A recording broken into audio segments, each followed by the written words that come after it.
All right. Hello, everybody, and welcome back to the Next Level Sports Podcast. I'm your host, Ant-Man Z, as always, joined by my main man, Andrew Crash Nash. You guys are tuning in today to find out about the recap from the Ohio State-Texas game last night, and woo, we have really been treated to some good football over the last couple days. I'm very happy with the college football playoff setup, and we watched another doozy last night. Crash, what do you think about that game? Just your quick thoughts off the top of your head. You already know, man. Just exciting. I wouldn't have it any other way. On your seat, not knowing what's going to happen next. Great football, man. Yeah, it really was. It was another game that came down to the final minute, at least, and you didn't know which way it was going to go until it ended. And again, even though it was a little close to my bedtime, there was no chance of falling asleep because that game was just way too exciting. Now, before we get into today's episode, I want to remind everybody, if you're watching this, please like the video, subscribe, because we plan on bringing you tons of more content. Our job over the next couple weeks is going to be to bring you every playoff game in the NFL that's coming up and all the info around that. So you guys are going to be chock full of content that we plan on spitting out for you guys. If you like it, please subscribe, like it, and share with other people. We need to get the word out there. Crash, I want to bring up a clip real quick before we get into breaking down the game. I just want to remind you of what we said on yesterday's podcast about yesterday's game before it happened. Just watch this, and then I want to hear your thoughts. You ready? Back Henderson, I believe he's going to be a playmaker, a difference maker in this game. They're going to be covering these wide receivers, and I truly believe that he's going to break a big one. He's going to be a difference maker in this game. Let's see if I'm correct. I can't argue with you. I mean, I see the advantage being for the Ohio State offense. I see the advantage going to the Ohio State defense. I even see the coaching advantage being on the Ohio State sidelines, even though, like I said, people want Ryan Day's head. I don't know that I have them winning by 17, though. I want to be a little bit more conservative, and I'm going to say Ohio State by 14. What do you think of that, Crash? We kind of hit the nail on the head on that one, didn't we? Brother, here's where it all plays into man's intellect and then God's wisdom. That I give him the glory for this, man, for that. That's just phenomenal. I mean, we got it. Henderson is really like a second back, okay, being used. So to predict that and that come to fruition, I just give God the glory. Amen to that. And you also being 14, you nailed it, brother. Yeah. Well, I will say this. You were wrong about one thing. You thought it might be a counter play. It turned out to be a screen pass. But if anybody watched that game, you know that that was the play that basically ended the half. Texas had just marched the ball down the field methodically. It was a defensive struggle the entire first half. No one was moving the ball very well. Texas moves the ball down the field methodically and scores just before the end of the half. I want to say there was about 25 seconds left, and you could just feel the crowd. Remember, this was in Arlington, Texas. This was almost like a home game for the Longhorns. And here they're ready to go into the half tied. Their spirits are high. And in one screen pass, this guy absolutely broke their hearts by taking it to the house, didn't he? Yeah. And, coinciding with that, I also had an intuition. Remember what I said? I said they would go up right before the half. Yeah, you did. If we go back and watch the video. And this is also hats off to Chip Kelly. Remember, I had mentioned him prior. And him just knowing and orchestrating, because they was manning up on Smith to the outside on the perimeter, and just knowing that they're going to be aggressive and dumping that out to the back in the last seconds right before the half. So I know it's a backbreaker, real backbreaker. Kudos to Chip Kelly. Yeah. And Travion Henderson, I mean, he just made a couple quick moves, and then his strength and speed and power was just able to take it to the house. There was no one that was even close to being able to stop him, because that's almost a play where if you can stop him anywhere on the field, you're probably going to kill the clock, and that's the end of it. But instead, he's able to take it the whole way. And really, I think that play might have been what saved the game for Ohio State. And I will say this, Crash, there was another thing we were a little off about. We both thought that this game was going to be a shootout and very high scoring. It turned out to be very defensive. And in the end, It was won on a defensive play. You want to take us to that scene right there, if you would? There's what, a little over a minute left in the game, and Texas has methodically moved the ball down the field. It's 21-14 in favor of Ohio State. They are first and goal from what? The 1, because it was a pass interference call in the back of the end zone. So Texas has the ball, first and goal from the 1. They only need 1 yard to tie this game with less than 2 minutes left in the fourth quarter, or around 2 minutes left in the fourth quarter. Take us to that part in the game and break down what happened for us. Yeah, everybody thought Texas was going to tie it. Was that the Sawyer play or what? It was. Yeah, it was just before that. Yep. Yeah. So, well, first of all, as an ex-linebacker player that had played in the high level, and I've also coached some that don't know my history. You do, Ant, and some others do. So on that, it was a remarkable play by Sawyer.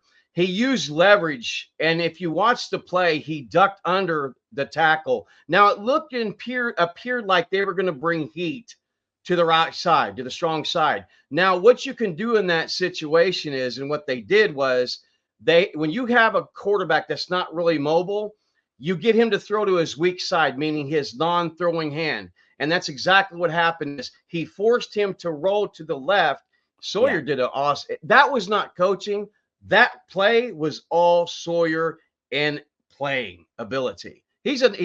I consider him to be probably a low first round draft pick. He's all that in a bag of chips, man. Well, he definitely solidified his career there in Ohio State with that move. He will go down as a thing of legends for the Buckeyes, that's for sure.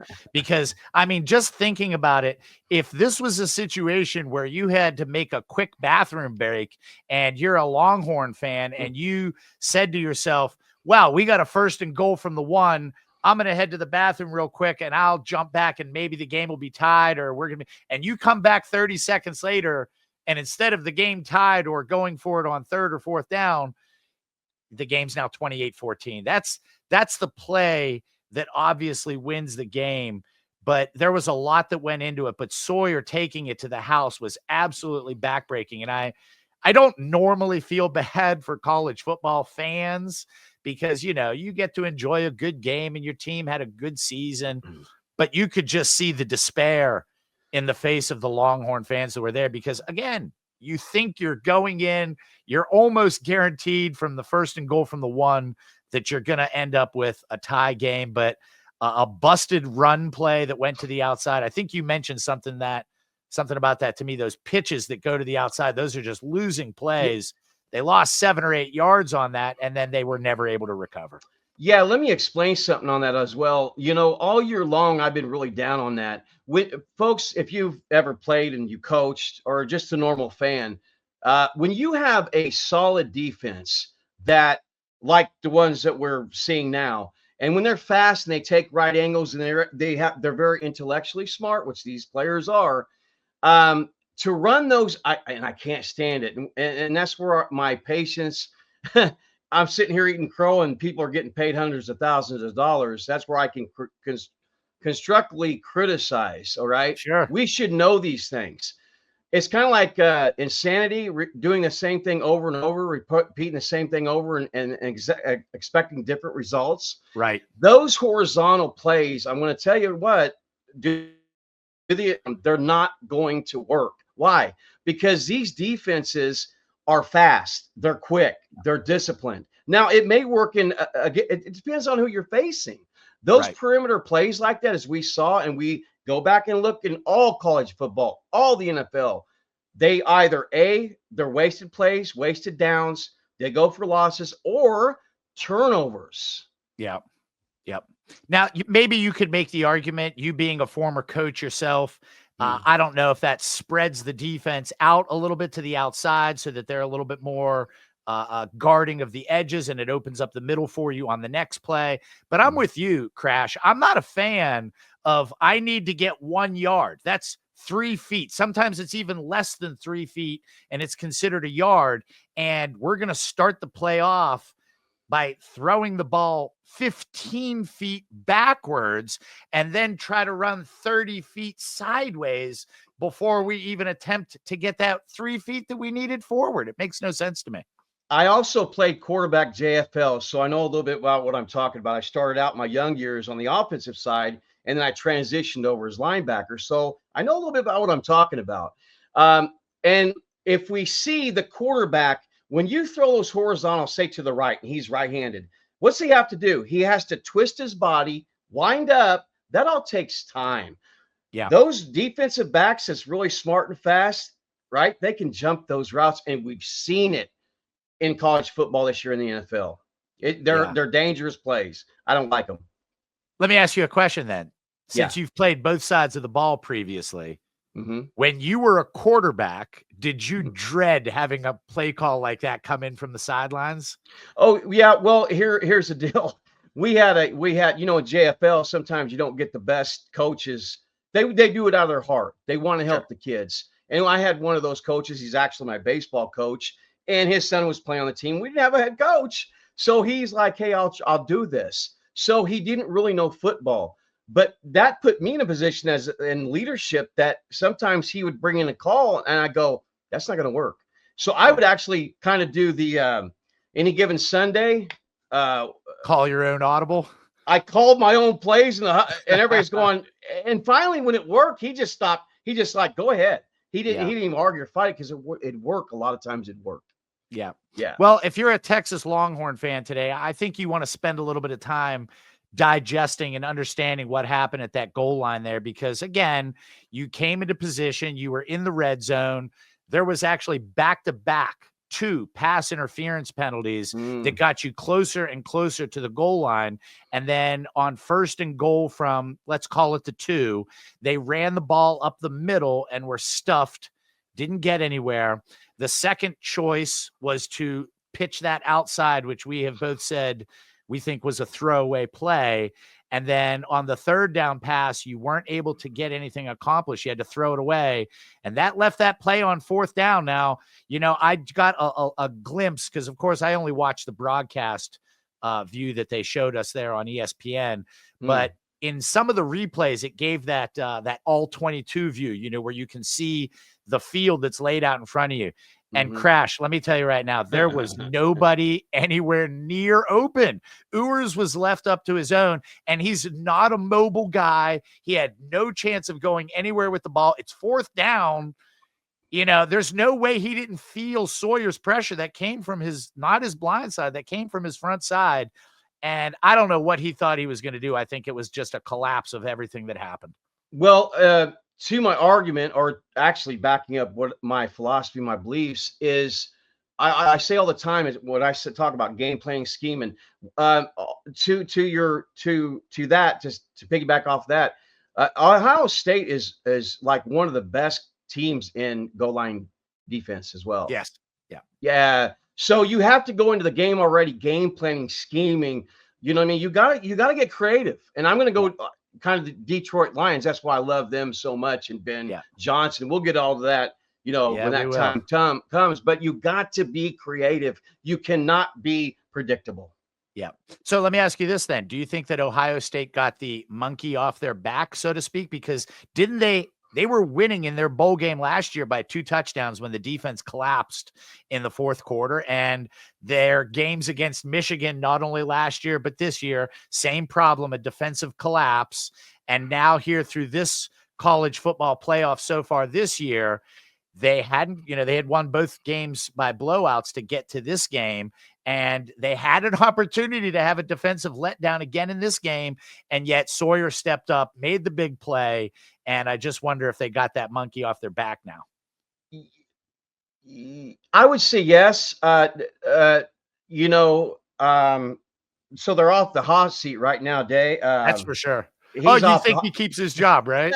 Well, let's see. I don't know. All those people out there that said that after your boys beat them, we'll have to go back and they got to, retread and renege on what they said. But to answer your question, they did. And here's another thing. Let's go ahead and give kudos to the coaches, both staffs and players. Okay. because until you've really coached, listen, I've been there. You have milliseconds to download. That's why you'll see coaches don't get near me, because Yeah. if you've never coached on a sideline in high level football before, even JFL, it's extremely difficult. You've got down distance to think about. You've got to dream up a play, right? And that takes, you got so many seconds to do that. So in saying that, I believe they're off the hot seat. What was I going to add to that? I had a Well, let me ECT ask moment. if that's okay. We'll save that for another discussion too. We'll go over that too, because that is a serious thing that football And you'll players see are me dealing from with. time to time. I do have ECT. But Yeah, go we'll ahead. show you a little bit of grace. Don't worry about it, brother. Let me ask you this. How do you feel? And of course, we'll make a completely separate video of this, but we can wrap up today's segment Sure. by kind of looking forward to what I think is going to be an absolute beast of a national title game with the Ohio State Buckeyes versus the Notre Dame Fighting Irish. Hey, before I know what I was going to say. Sure. Ohio State really didn't play a clean game. They had the most penalties they've had. I think it was for all season or something. They had like 9 or something like that. So they didn't really play a clean game. If they can clean some of that up to answer your question. I would add, I think some of those calls were questionable too. So they were not helped by the referees at all. In fact, at one point, my brother mentioned as we were watching the game, he said, man, they're doing everything they can to keep Texas in this game. Those couple pass interference calls in the end zone were questionable, but in the long run, it didn't matter. Remember the tight end I said that was going to be key? Yeah. He kind of slid out. It was like a fade, not a really wheel route, and he kind of caught it. He's a big dude, by the way. Yeah, he just kind of, it's almost as if he was more, he wanted to prove a point. He was more focused on that than just staying in bounds and just keep going. Yeah. It's like he stopped and just pushed dude, and then he softly went out of bounds and pointed at him. Right. Was that really like? Well, you know, when you watch the replay, it actually looks like he was pointing for the first down. Now, I was with you on viewing it. When I saw it, I was like, oh, why is he taunting? Like, this is not the point in time to do that. But when I watched the replay carefully, he's not looking at the player at all. He's looking down the field, and he's kind of signaling first down. And that was just a little bit of a ticky-tacky call. But don't forget, then, they made up for it on the very next play by throwing it on the right side of the field, picking up, I think, 25 and bringing them even closer to the goal line. But you know what? One thing we forgot to mention, I think Texas did an amazing job of shutting down the wide receiving core of Ohio State. They limited that big play capability from them, and that really is what kept them in the game. Yeah, and so you had asked me a question kind of just real quick about what's coming up ahead, the championship game, didn't you? Is Notre Dame going to be able to do that? Because Texas had a little bit of a grip on that. So we got 10. We got 10. You guys got some time right now before you get your betting slips put in. Here we go. So, you know, this is a tough one because your heart wants to say, oh man, what Marcus Freeman's done. And your heart wants to be for Notre Dame, right? You want to be for Notre Dame, right?